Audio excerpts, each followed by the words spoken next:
failing to overcome the Ukrainian resistance. The Russian forces have been carrying out terrorist attacks against civilians in Ukraine, launching airstrikes on residential areas and social facilities. These are crimes against humanity.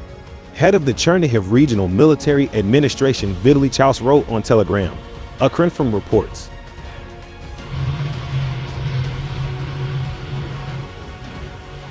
The Russian troops are using powerful, indiscriminate weapons against Chernihiv unmanned FAB 500 bombs, he wrote. According to him, such weapons are intended for destruction of military and industrial facilities and fortifications, whereas in Chernihiv these bombs are dropped on residential areas.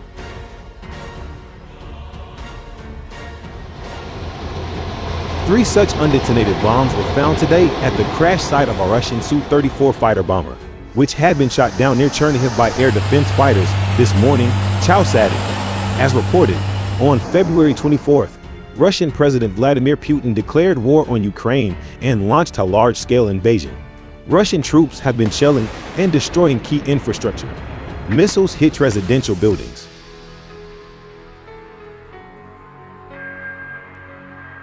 Martial law was imposed in Ukraine and general mobilization was announced. Ukraine officially filed a lawsuit against the Russian Federation with the International Court of Justice in The Hague.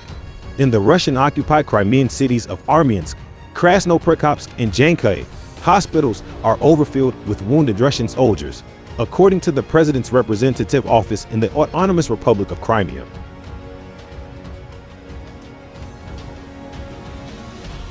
In each above-mentioned city, there are about 1,500 wounded.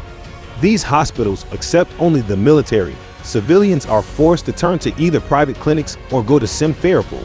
The Center for Counteracting Disinformation wrote on Telegram. As Ukrinform reported, the enemy began to actively recruit men in Crimea for the war against Ukraine as part of various units of the Russian army. Earlier, it was reported that Russia had blocked the exit from the territory of temporarily occupied Crimea and imposed restrictions on entry.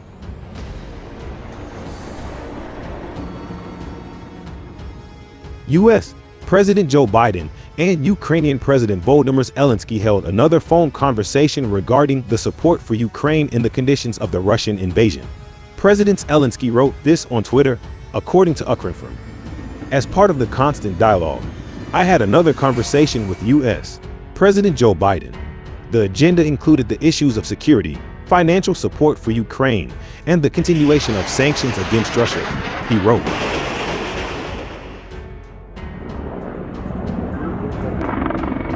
As Ukrinform reported, overnight into March 4th, U.S. President Joe Biden and Ukrainian President Volodymyr Zelensky in a phone call discussed the situation related to the shelling and seizure of this Zaporizhzhia nuclear power plant.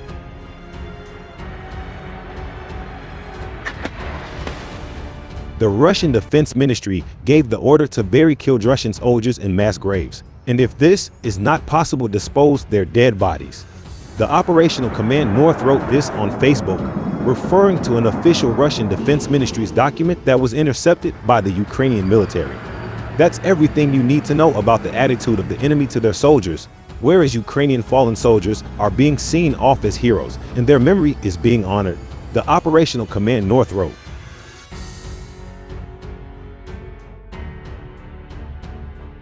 The document for official use only requires from March 1st, 2022 to withdraw identity documents from the personnel of the Russian army fighting in Ukraine, to take urgent measures on taking the bodies of the dead Russian soldiers out of Ukraine at night, organizing burial in mass graves, and disposing the dead bodies of their soldiers.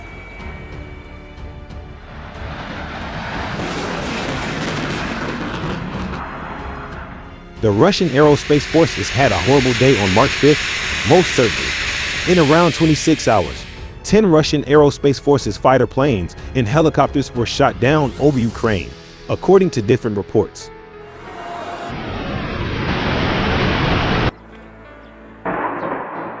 The Russian Air Force has yet to launch large-scale operations in Ukraine, despite the fact that the invasion has been underway for more than a week.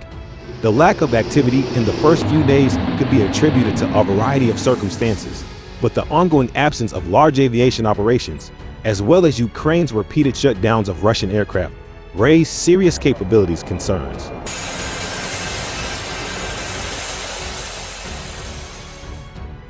Russian aerospace forces lost 1 Su-5 fighter, 2 Su-34 tactical bombers, 2 Su-25 attack aircraft, 2 Mi-24 Mi-35, and 2 Mi-8 helicopters, and 1 Orlington small UAV on March 5th, according to Ukrainian media.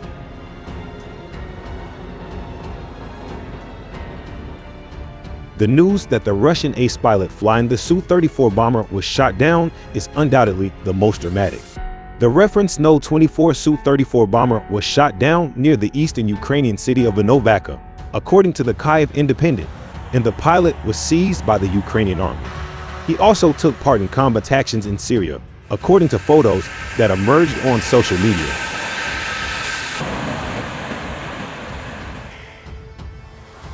Unlike Ukraine's previous propaganda, many of the reports about a Russian military plane being shot down this time are accompanied by relevant videos or photos, such as the process video of the downing of the Su-22M3 and Mi-24, as well as photos of Su-34, Su-25, Orlington, Mi-24, and other military aircraft wreckage, etc., ensuring a much higher level of credibility.